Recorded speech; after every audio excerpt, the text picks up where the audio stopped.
Hello' guys, raincoat পিন্ধি ডিউটিত আহিছিলোঁ, কিন্তু ডিউটিত আহি খুব বেয়া লাগিছে। কাৰণ আজি আমাৰ কাৰ্বি আংলং বন্ধ এইকাৰণে দিছে।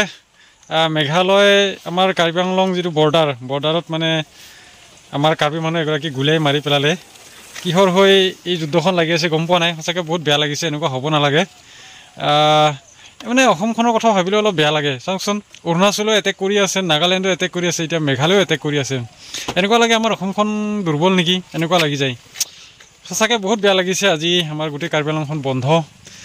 এদিন বন্ধ হ'লে আমাৰ ইকনমি কিমান দুৰ্বল হৈ যায় সেইটো আপোনালোকে গম পায়।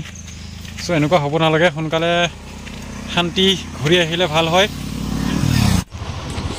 এয়া আমাৰ টাউন টোটেলি বন্ধ।